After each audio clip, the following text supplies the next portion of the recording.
thank you for your patience. First of all, thank you very much Tobias and Dagmar for setting it up and for inviting me. It's a big pleasure and it's a big honor, and thank you very much for coming and investing your free time to listen to me. All right, the title of the talk is Hacking Academia, How to Stand Out from the Crowd, How to Spread Your Career Risk, and How to Streamline Your Workflow. So as the subtitle is implying, there are 3 topics I'd like to cover in the course of the next 30 minutes. The first one is how to stand out from the crowd as an academic. Right? We are all researchers, we all have ideas, and unfortunately we're not able to reach the wide public. So I'm trying to provide you with practical advice how you can reach people within and beyond academia. The second part, I'd like to talk about how to build a low-maintenance business on the side while you're pursuing your academic career full-time in order to spread your career risk, because there's absolutely no guarantee that if you're thinking of becoming a professor, that you're achieving that goal or another academic-related goal. And then the third part, and this is closely related to the second part, I'd like to talk about how to streamline your work, how to become more productive, so you can really focus on your research. Okay, so much to the agenda, but before we get started, I need to make a differentiation between sneaky marketing versus valuable content marketing. And let's look what sneaky marketing is all about. Sneaky marketing is, shouting out loud, I'm the best, or buy that, buy this. And, the effect is that the population nowadays, we're so fed up with that kind of marketing, right? And the result is that sneaky marketing does not work. And the reason is, I believe, it's due to the lack of trust, right? Why would you buy a service? Why would you buy a product from someone from a company that you do not know yet, isn't it? So the question we gotta ask ourselves as potential entrepreneurs is, how can I build trust? How can I build an audience? And here I'd like to introduce you to the valuable content marketing concept, and it's consisting of 3 very easy steps. The first one is you need to provide valuable content, epic content that is really actionable and valuable to other people, right? And this content should be predominantly 90% or 100% for free. And it's really important to be totally transparent and not sneaky at all, so no hard selling whatsoever. And this leads automatically and naturally to the effect, to the consequence that you're going to build trust, that you're going to develop a fellowship, and that you're going to build a raving fan base, so to speak. And as soon as you have built a critical mass, critical number of people who love your service, who love your products, then you're able to monetize upon that, right? And there are various ways how to monetize that. So I'm the founder and chief interviewer of this platform. I call it the Uncon School. It's a short form of online school for unconventional academics. And you can visit the site at howtobecomeaprofessor.com. And the main mission is to learn from proven professors and experts, right? And in a nutshell, what I'm doing is I'm sending requests per mail to professors and experts that personally interest me a lot. And I'm asking them questions via Skype video. And at the same time, I'm recording those interviews, right, and putting them online on our site and on YouTube as well. So in terms of valuable content marketing for the Uncon School, all interviews and courses are free. We're contacting, working with the best professors and experts of our time. So the professors we're talking with are only from top-tier universities, such as Harvard, Stanford, MIT, and so forth. And there is no hard selling whatsoever. This leads to love, we have been able to build an audience. Currently we have 1,000 unique visitors a day from all around the world. We receive media requests, speaking requests, and coaching requests. And just to keep in mind, to put this into perspective, we launched in February 2013. And we are already able to monetize upon that through coaching sessions via Skype, speaking engagements like that one, and selling ebooks. Okay, so to wrap this up, valuable content marketing is about creating valuable content, not hard selling anything, building an audience, building a fan base, and then monetize upon that. So the question, you probably ask yourself why I'm starting with that, right? Or why I'm talking about marketing in the first place. And the reason is that I'd like to share a personal story. I'm originally from marketing, but since 2011, I've discovered this new academic world. And I'm also a father, and I'm also a father of a 2-year-old, and I'm also a husband. And what I've realized is that I have a lot of responsibility, a lot of financial responsibility, and you know, my contract ends in 2015, right? And afterwards, what shall I do? So I needed a backup plan, and the Uncon School is my backup plan.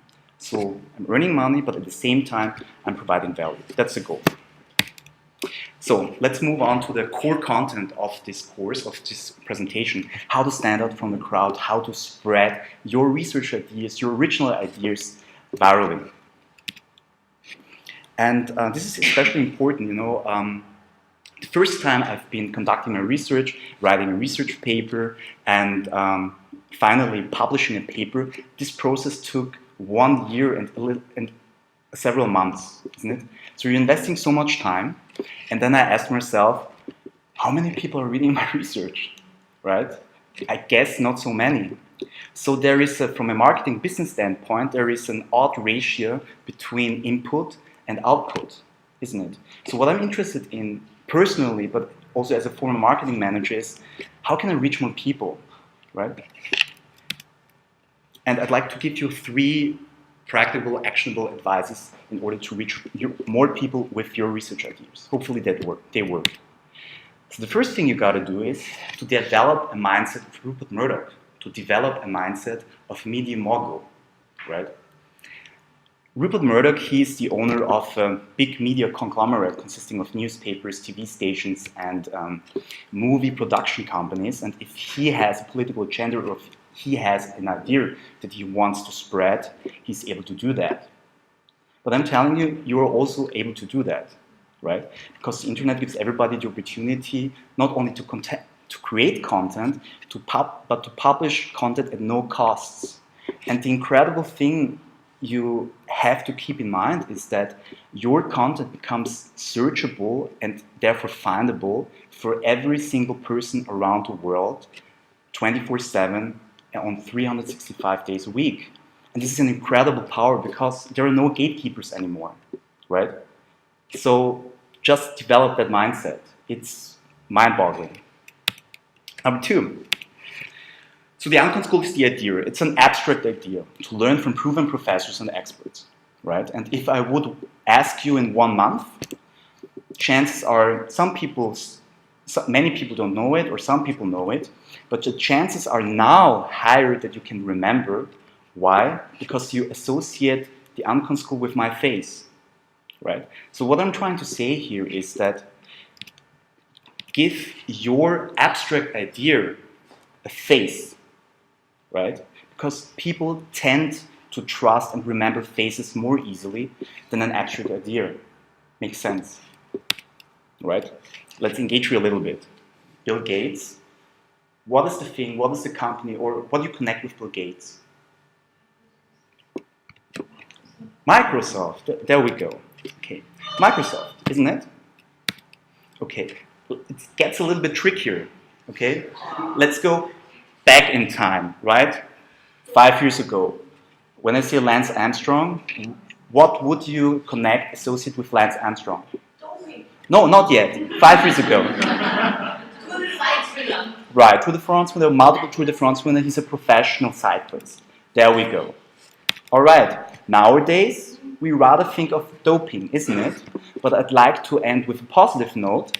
He's also the creator and founder of Livestrong, right? A very powerful cause that is investing a lot into cancer research. Okay, last but not least, microcredit. Who is the guy?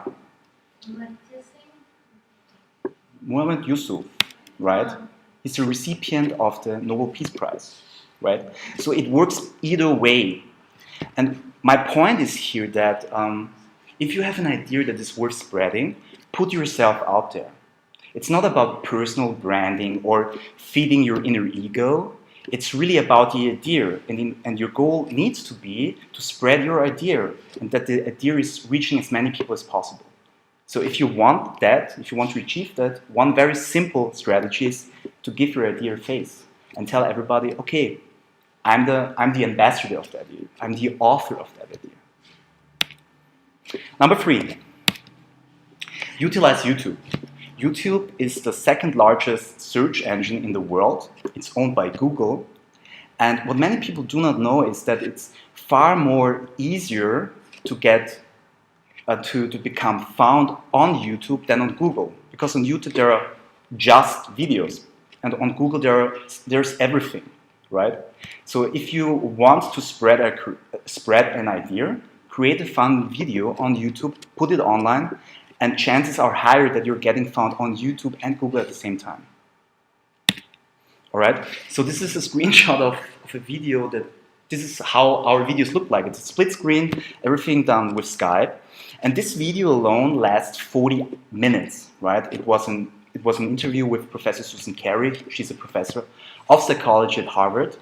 And if people, right, stick with the video from start to finish for 40 minutes, chances are pretty high that this particular person and a lot of persons who are watching the video will have built a relationship with me and with Susan Carey, even though we've never met, right? So my point here is that YouTube is very powerful in video as a medium to build trust. And therefore, video is more capable of building trust than mere text. Okay, to wrap this up, the first part of that presentation, first of all, in order to stand out from the crowd, develop the mindset of a media mogul. You are all publishers. Number 2, connect an abstract idea with your face. And number 3, utilize the power of the second largest search engine in the world in order to build trust with your audience, with your followership. Okay? You follow me? All right, stand out from the crowd. That was the first part. Let's move on to the second part, how to build a low maintenance business. Okay, why is this important? So maybe you have very high aims. You want to become a professor, or you want to become a professor at a top tier institution. But becoming a professor in itself is a really high goal in itself, right? And the problem is there's absolutely no guarantee in ever making it as a professor. And I tell you why, because there are so many random factors that are outside of your control. You have to be at the right place at the right time. Maybe the funding structure of your research, within your research, is curbed substantially. Or you also need to take personal circumstances into account, right? For instance, my parents, they are way over 70, and chances are that within a time frame of 5 to 10 years, they need consistent care. And my brother and I, we agreed on the plan that we will take care of them at our homes, right? We won't send them to elderly homes. That's due to our Asian culture. And but if this happens, right? If this scenario happens, this will have implications for our family, for our wives, for our money situation, but also for our professional careers. So my point is here, if you have set up a goal, a professional goal, that's great, that's awesome, but please be aware to build a safety net, right? To have a plan B if the thing doesn't turn out the way you wish it would. And my safety net, I defined for me the safety net to build a business, to build a low maintenance business. Why a low maintenance business? Because research in itself is so time consuming. It's so challenging. How on earth can I build a business on the side? It sounds like impossible. Right, okay. So there are 3 criteria for a low maintenance business for researchers. Number 1, to run the business and to own a business shouldn't take a lot of time. Should make sense, right? Number 2, you should conduct the business from anywhere in the world, because as a young researcher, you need to be geographically flexible, right? Because you do not know where your next postdoc or PhD position, wherever you want to work, will be. So you can run and own your business from anywhere in the world, based on the assumption that you're having a laptop and a reliable internet connection. And number 3, naturally, you would like to earn money with your business, right? And you should found a business with the prospect, with the ambition to earn a potential full-time income in the mid and long term. Okay? Okay, to wrap this up, build and own a low maintenance business. That was the second part. Let's move on to the third part. Streamline your workflow. And this is really important. It's an integral part in order to own a low maintenance business. So what is the status quo? This is the common to-do list of every researcher, right? Of every academic. You need to conduct research, you need to publish, you need to attend conferences, you need to write your grant proposals, you need to serve in committees, and still you need to learn new methods. It takes a lot of time. That's the status quo. Okay, in terms of the Ancon School, before I was setting up the Ancon School half a year ago, the first thing you gotta do is to set up a homepage, right? To hire someone. And you need to compare your homepage with your house, with your apartment. The homepage is the very first thing that people, your audience, are seeing. And if you're visiting a stranger in their apartment, it stinks, it's smelly, it's dirty, will you come back? And probably you will associate these negative feelings with that person. And the same goes for websites. So I cannot stress enough the importance of sleek design, professional-looking websites. And this is a continuous process. You're improving all the time. But let's move on to the workflow, to the actual workflow. The very first thing you gotta do after you have set up your website is to think very hard. Think very hard, what is the one or what are the two tasks that only I can do? Why I'm restricting it to two or one task? Because you want to set up a low maintenance business. Yeah? So I ask myself with the Ancon School, what is the one task that only I can do? Which brings me the biggest reward. And this is conducting interviews. That's the only thing only I can do because I know what questions I'd like to ask the professors or experts. And I'm really generally interested in connecting with those people. Okay, number two, define the workflow, right? That's the workflow of our project at anconschool.com. So first of all, we need to conduct research on interesting experts and profs. Email management, customer service, and scheduling the interviews. That's overall administrative work. Then, conducting the interview. The interview needs to be edited. Afterwards, we're doing a transcription of the interview because we want to make all interviews accessible for hearing impaired persons as well. We're uploading it, and then we're sending a notification mail to the professors. That's the workflow, basically. But you gotta think, what is the exact workflow? Next, hire a team. Hire a kick-ass team. And this is what I did. So, okay, this is the workflow again, and I identified me as the one person who is in charge of the interviews. So, Joanne, right, the general assistant, she's taking care of the administrative tasks. I'm conducting the interview. I'm sending the raw video file to Tudor. When Tudor is done, he's telling Joanne, okay, you can do the transcription. After Joanne is done, she's sending a mail to Tudor, okay, please upload the material.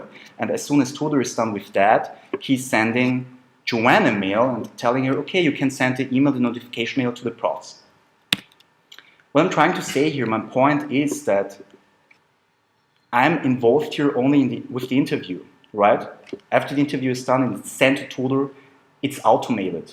Right? The next thing I know, okay, the interview is online, the project is online. That's it. It takes literally 1 hour for the whole process, for the whole project. And the entire project in itself, with the entire workforce, lasts between 10 and 15 hours. But these hours are too crucial to extract from my research time. Right? So I'd like to give you a short demo. Right? This is how a project looks like. Right? So the title of the talk was how it feels not to get tenure. Right? Here's a short introduction. Here's the embedded YouTube video. My face doesn't look so well here, but it doesn't matter. And here is a short bio of the the interviewee. Here you see the raw transcription, so it becomes accessible for hearing impaired, mentioned links, and a comment section. And this entire project needs around 10 to 15 hours to become published. Almost done. So you ask yourself, how did I do it? How did I find a kick-ass team?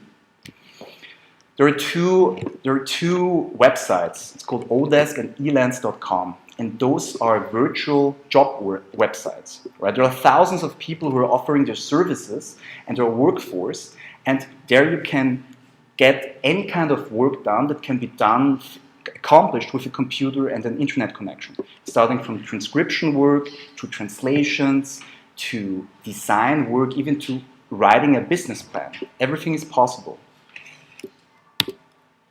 So to wrap this up, number one, think very hard what kind of task you only can do. Number two, define the exact workflow for creating the project. And number three, hire a kick-ass team. That was Streamline your workflow. Okay, almost done, yeah? Let's wrap this up. First part, what is valuable content marketing, right? Second, stand out from the crowd. Number three, build and own a low maintenance business. These are the three criteria. And number four, streamline your workflow. So I'd like to provide you with some resources, right? So business hacking, if you're interested in that kind of concept, go to those people. These are my business mentors, right? I learned everything from them, right? Tim Ferriss, Andrew Warner, Pat Flynn. If you're interested in life hacking, right, go to Chris Gillibo. He's a travel hacker, and that's awesome. Well, he wrote an ebook, and he created a system how you can utilize mileage programs so you can fly cheaper around the world. Right? This is especially interesting for you guys as young researchers who need to travel, who need to attend at conferences. But you know, my yearly budget for attending conferences is just 700 euros, which is a joke. Right? It doesn't even pay for an overseas conference. Right? So this helps you to attend more conferences. Gabe Weiner, language hacking, and Ramit Sethi, he's awesome in terms of personal finance. In terms of academic hacking, right, and people who are working or set up a business inside the academic niche, there's Jennifer B. Bernstein. She helps college students, high school students to apply and getting into Harvard, Stanford, and so forth. Jenny Blake, she's a life and career advice coach for college students. So she's helping advising students who do not know what they should do after graduation. James Hayton, he has a PhD in physics, and he wrote his PhD thesis in 3 months, right? And he's sharing his experiences with desperate thesis writers. And me, Stephan Si-Hwan, I'm all about meta skills. So meta skills are skills that you can use within academia, but also beyond. Lastly, I'd like to end with an observation. Many of you have great ideas and potentially ideas that can change the world and make the world a better place, isn't it? But really only a tiny fraction of the people I know and who are telling me about their great ideas are putting their ideas into practice. So my point is that a great idea that is not put into practice is worthless. It's the same as if you have no idea at all, right? And if you are not sure if you should implement your ideas, there are just 2 questions you need to ask yourself. Number 1, what is the worst that can happen? I ask myself, what is the worst that can happen if the Ancon school is not a success? Well, I'm losing the initial investment for setting up the website. That's it. That's the worst that could happen. So let's go for it. And the second question you gotta ask yourself is, will I regret not trying, right? And I ask myself, again, in terms of Ancon school, will I regret it if I see someone else doing the same work? Yes, I would have. Okay, if you're inspired, if you have questions, if you have any suggestions, right? We're now having a live Q&A, but if you are shy and if you need to digest that kind of content, then you can go to howtobecomeaprofessor.com/about and shoot me any comment, question whatsoever. Okay, I know it was very much to digest, but that's okay. We have a lot of time to drink over it. It's fine. Okay, so thank you very much for your attention and investing your lifetime. And that was my talk.